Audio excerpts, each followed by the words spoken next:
All right, here we go. Brand new Flyers Daily for December 4th, 2024. Flyers Daily, as always, presented by Ticketmaster. Make more memories live. I hope everybody enjoyed the Matvei, Michkov, Alexei Kolosov interview from yesterday. As I mentioned on the episode yesterday, it was obviously a little different doing everything through a translator, but I really enjoyed the conversation. You're really going to enjoy today's conversation as well. We're going to get into prospect development, what it takes to win, power play, on and off ice chemistry and camaraderie with three-time Cup champion Patrick Sharp, of course, part of the Flyers development staff as well. So looking forward to that. I got new glasses. What does everybody think of the new lenses? A little bigger, but kind of the same thing. So that's what we're going to get into in this episode with Sharpie. Flyers will be back at it tomorrow night. They'll kick off the December portion of the schedule when the Cup champion Florida Panthers come to Wells Fargo Center. But without further ado, let's get right to it. Let's get to Patrick Sharp. I really enjoyed my conversation with him yesterday. Here's me and Patrick Sharp talking all things Flyers development, current team, future, and much more. Here's the conversation. It's a brand new episode of Flyers Daily, as they won't be back in action until coming up on Thursday night when they drop the puck on the December portion of the schedule. Florida, the Panthers, the Cup champions, will be coming to town. Flyers Daily is always presented by Ticketmaster. Make more memories live. Speaking of Cup champions, how about not a one, not a two, but a three-time Cup champion from the Flyers development staff and doing some work on the power play this week as well. It is former Flyer, former Blackhawk, Patrick Sharp. Sharpie, how are you? I'm good, Jason. How are you doing? Thanks for having me on. Thanks for doing this. How's it kind of gone so far this season? Getting everything moving. It's been pretty hectic of a start to a season, I imagine, for you as well. Yeah, been a lot of games for both teams, Flyers and Phantoms, keeping an eye on all of our prospects as well that are playing all across North America. And I don't go over to Europe to check them out, but thankfully we got all kinds of scouting tools on the internet to keep an eye on those guys as well. But feeling pretty comfortable in year two with the Flyers. Learned a lot throughout the first season from a lot of different people in the organization, and basically just getting familiar with our roster, with our players, how we operate, and really excited about how things are going in year two. Does that almost bring you back to when you were a player, year two with a team as a player? You come back in, okay, I know the expectations culturally. I know the expectations of what they want me to do on the ice. I know the personalities, and you just feel more comfortable in year two. Is it the same thing in this integration? Absolutely. I think even more so. When you're a player, it's almost, you get to go on the ice and whatever rink you're on, anywhere in the world, you can just play hockey and fit in with your teammates and the training staff and the coaches and everybody else. But coming in the role that I entered in, just kind of put names to faces and figure out what roles each person has in the organization, try to fit in as best I can, learn the talent and the roster for all the teams and prospects. So a lot to take in, but certainly settling in more and more. Happy to be a Flyer, proud of what both teams have done to start the season. Phantoms are playing well, got some good prospects down there. And then the way that the Flyers have turned things around here in the second month of the season has been really impressive, and cheering loud. That's exactly what I was going to ask you next. You retired in 2018, and as an athlete, I think one of the things, if you play at any level, you crave when you're done playing, is that the competitive element. You're in broadcasting, and you didn't have skin in the game, but now you got some skin in the game again. That feels good. Is that like awakening you in a way? Yeah, big time. It's I enjoyed the broadcasting side of things. It was a great way to end my career as a player, stay in the spotlight a little bit, be on TV and have my friends and family be able to watch and see me on a nightly basis in the playoffs. Learned a lot from the people at the different studios I was working with. But you're right, I did feel like we were just entertaining, which was fun and cool and a really good opportunity. But my whole life I've been a part of a team, and I've been competing and trying to win. And that's what feels best. That's what feels most comfortable. So rejoining the Flyers, the team that drafted me and developed me, 25 years ago, I guess it would have been. It feels great to go back to Philly. A lot of great people in the organization, and I certainly do feel I get pumped up when we score a goal in the power play. I'm fist pumping after a Flyers win. I love it when a young prospect has a big game in Lehigh Valley, or somebody in the OHL has a big week. It feels good. It feels it feels fun to be a part of it, and I'm looking forward to the years ahead. Yeah, it's very rewarding because of the work that you put into it.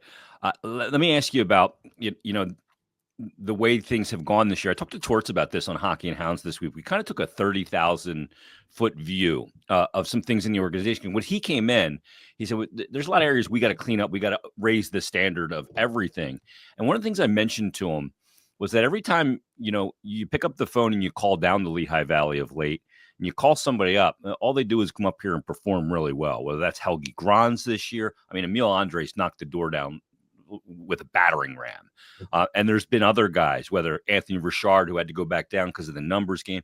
Lixell's going to get a look at some points. So is Tuamala because they're performing well. But when you see that, an 82 game season is very long, and you're going to have to tap into your farm system. And when those guys come up and they keep coming up and impressing, that's a really good sign organizationally. I think so. I agree. It's really opened my eyes. I think one of the biggest challenges in the role that I'm in now is projecting and comparing all the different leagues. The NHL is so good, so talented.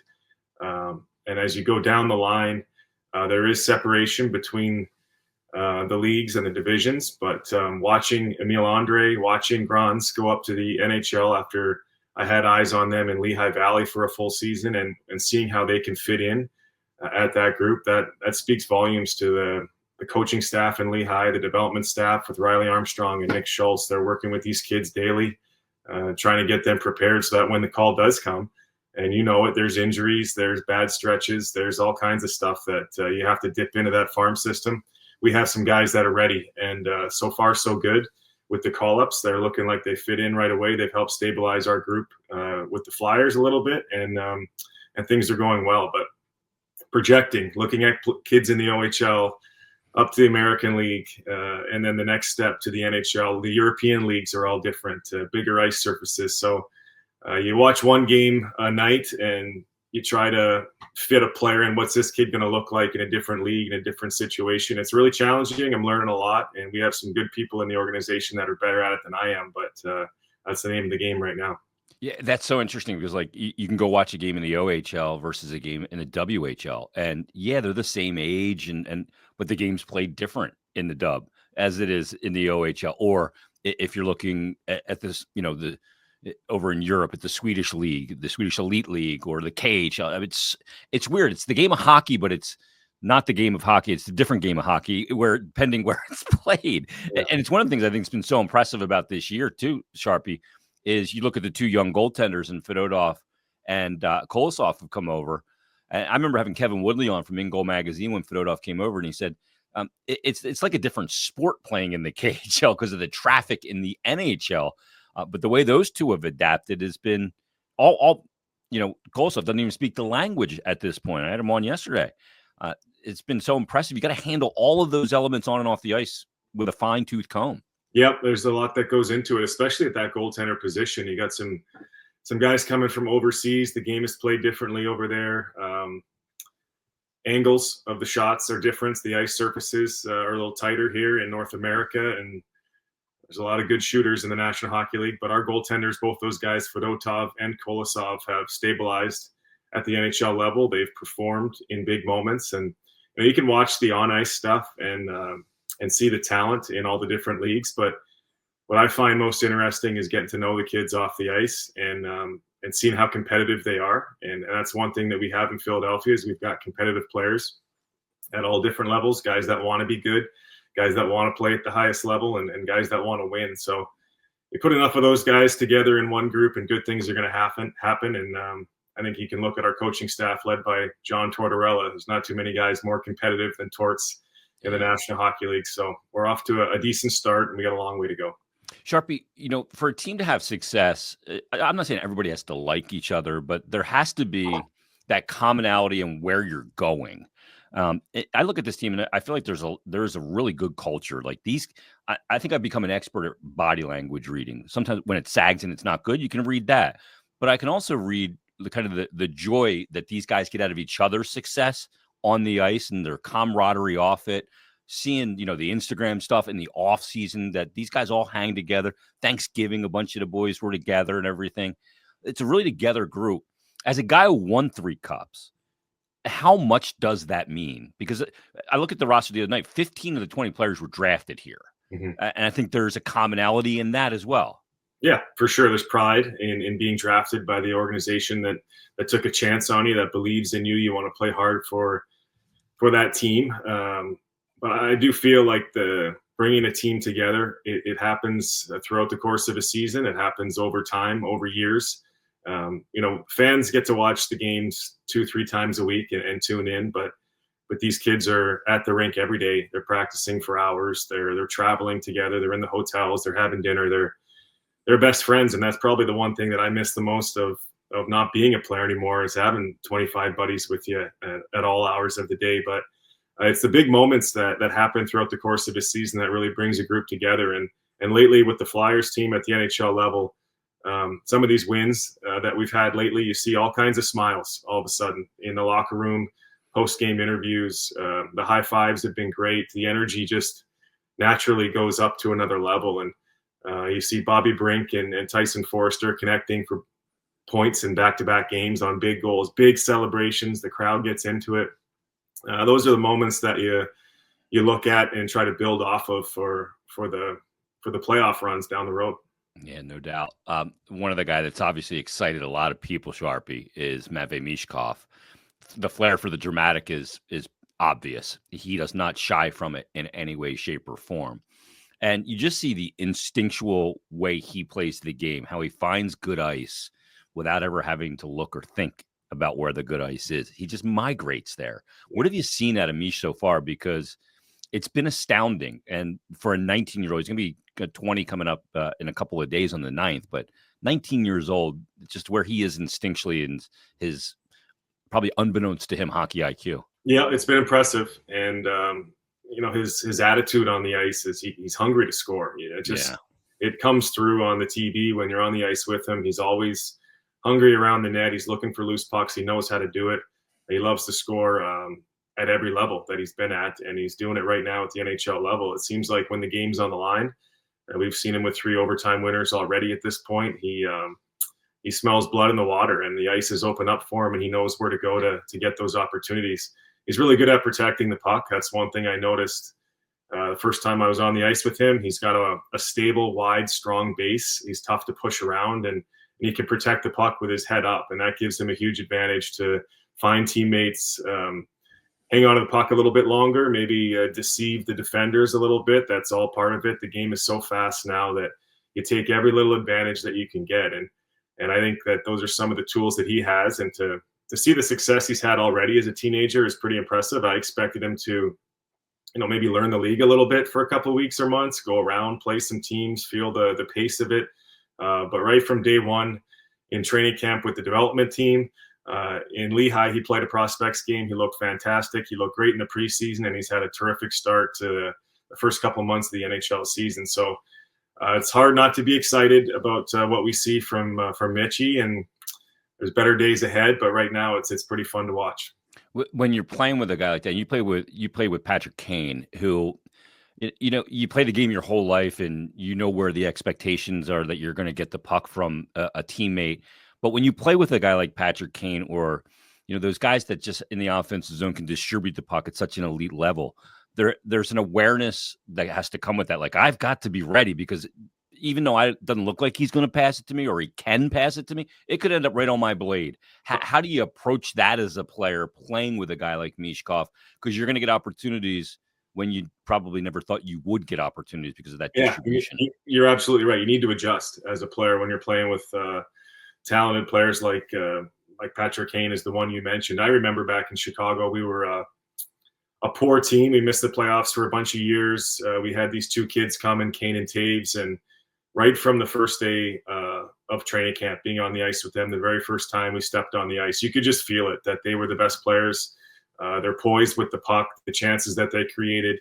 And so for me, being on the ice with them, I'm like, okay, this is great. We got some talent here. Now I need to adjust a little bit. Maybe I can find some quiet areas and help these guys out in finding me in scoring areas. So my game definitely changed a little bit when we added high-end talent like that.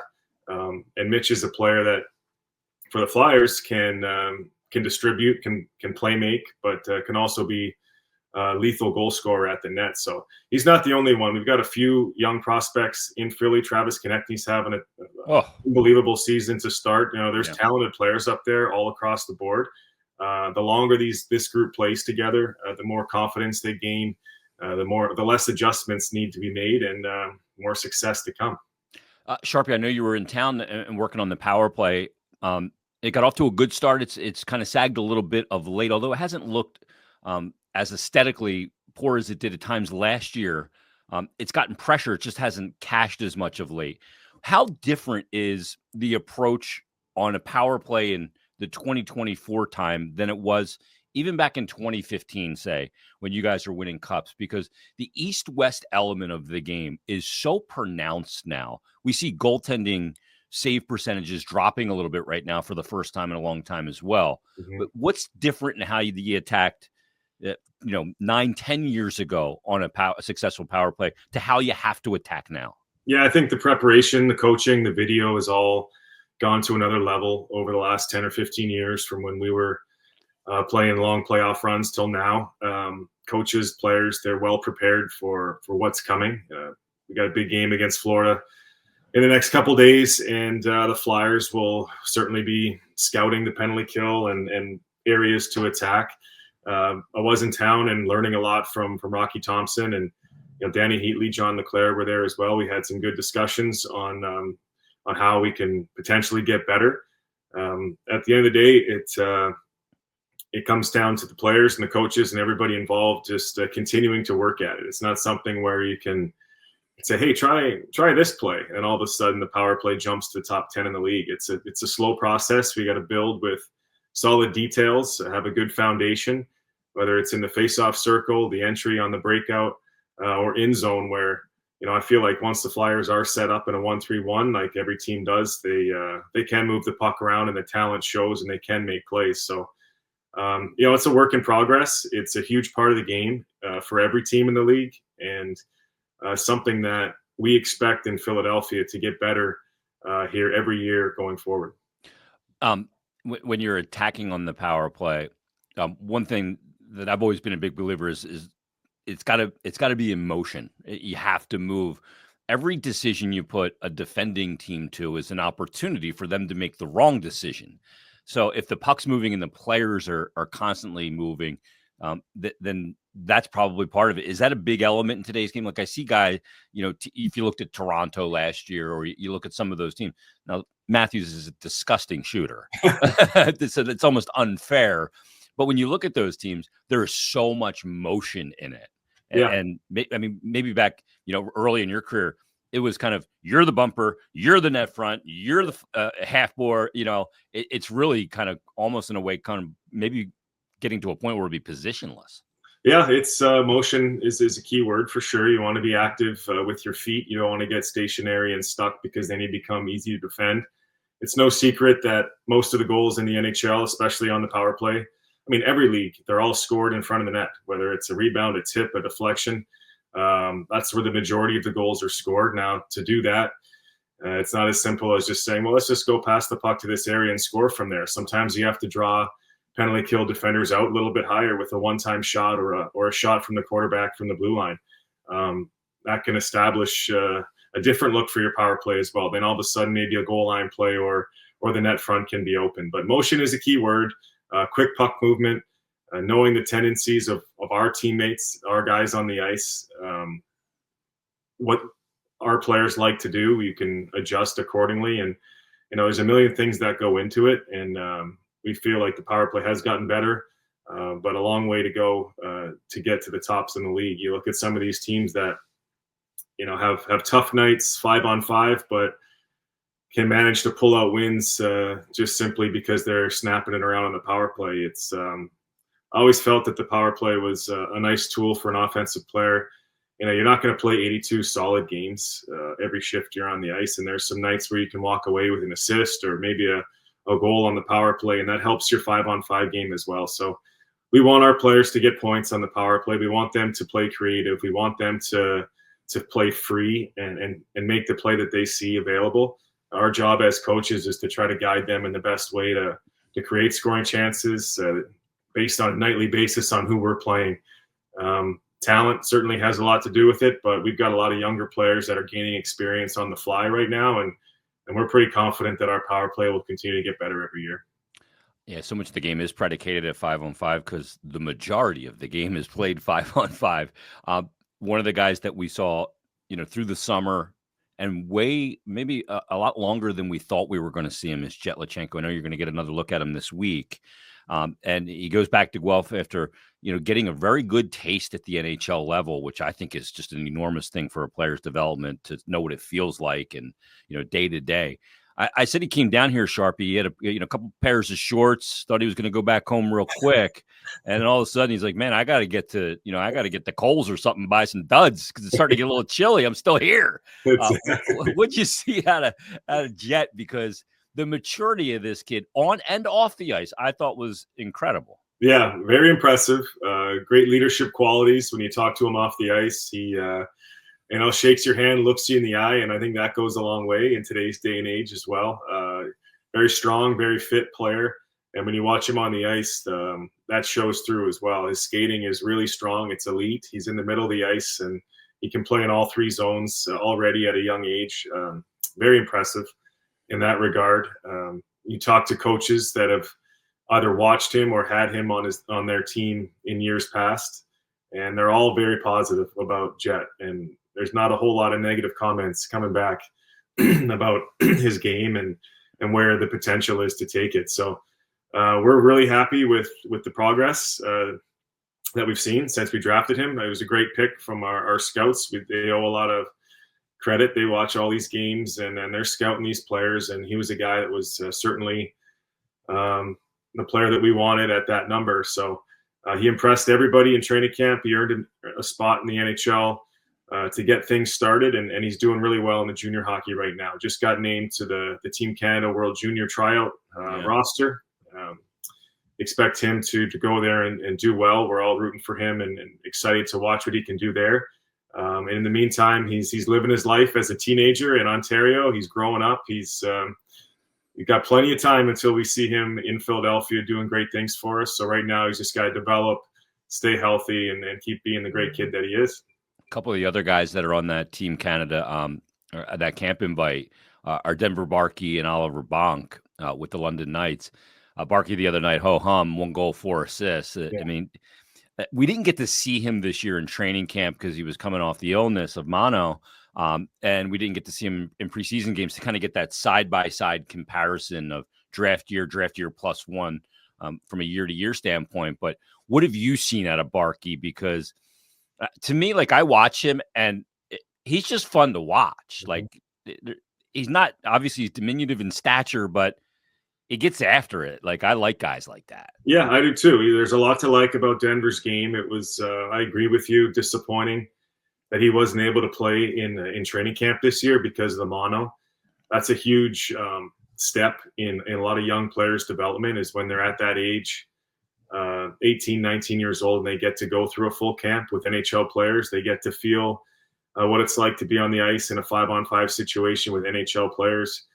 They get to see the workout. They get to see the work ethic of all these guys that are preparing to play 82 games. He missed out on that, so he went back to junior and got things going there with the London Knights, who are coming off a huge season last year, OHL champions and M Cup final. They lost a heartbreaker in the championship game, so they've got a lot to prove themselves as a team. But Denver is often the smallest guy on the ice. But to me, he has one of the highest hockey IQs on a nightly basis, especially in the Ontario Hockey League. He's got great speed, great quickness. Just because he's small doesn't mean he can't check. He's very tenacious on the forecheck. He's got a great stick. And as I mentioned, he's very quick with his feet, so he can get in and disrupt and make it hard on some of these big, strong defensemen that he plays against every night. Doesn't back down at all. And when he has the puck on his stick, he can do both. He can shoot it or he can set up a play. He often makes the right play, which is exciting. Sometimes at that junior level, you see a big shooter, and every time he touches the puck, he's shooting it. Yeah. Or you see a playmaker, and all he wants to do is dish it. But Denver's got a high IQ. He makes the right play a lot, and the offensive numbers show that. So I'm excited about his opportunity as a camp invite as well with Team Canada. I think he's a player that can play all 3 forward positions. He can be in a top 6 role where you want to count on him for offense, but I also think he can play in a checking role because he's smart enough to defend. And once again, his quickness can be the difference. So Oliver Bonk is another guy in London who Flyers fans have had an opportunity to see a little bit more through preseason and training camp. He's cruising right along in junior hockey, returning to the World Junior team again. Another camp invite. We expect him to be there and have a huge impact on that Team Canada, who is one of the favorites in the tournament. So a lot of positives, a lot of good things when you're looking at the OHL and Team Canada these days if you're a Flyers fan. Yeah, and that World Juniors experience can be so valuable for those players, really, in their development at this time. Sharpie, what do you got planned for the holidays? I know you got a birthday right in there as well. Oh, don't remind me. Getting older. I got some gray in the beard here, but it's okay. Yeah, just gonna hang around. Gonna catch some of the World Juniors. I'll be in with the Phantoms and Flyers like I am usually, and got some more scouting trips to go keep an eye on our prospects. But just really enjoying the job, bouncing around. Happy to be a Flyer and looking forward to great things ahead. I resemble that remark. My parents said, "Don't get old." Should have listened. This is awesome. I really enjoyed chatting with you. As you know, got to talk with you during the broadcast of the rookie games up in Allentown at the PPL Center. Yeah. And we'll be checking in again. Enjoy the holidays. Happy birthday, a little early, but I'm not going to put the cart before the horse. And we won't say how old you're going to be, even though you're going to be 9 years younger than me. But anyway, have a great holiday, Sharpie. Thanks for doing this. All right, Jason. Look forward to talking to you again. Thanks for having me. Thanks to Patrick Sharp for taking the time on this episode of Flyers Daily. We'll be checking in with Sharpie again. I really enjoyed that conversation. A lot of insight given about when he was playing as a player when Kane and Taves came up with the Blackhawks and how that affects the other players. And I thought that was really interesting because I imagine there are Flyer players going through that playing with Michkov. You know, there were times when you're on the ice and with certain players, they're never going to be able to get you the puck in certain spots. But then you got a guy like Michkov who finds a way. Just elite offensive IQ and talent. So thanks to Patrick Sharp. Thanks to you. We'll be back tomorrow. We'll preview Flyers Panthers on a brand new Flyers Daily coming up tomorrow. So join us then.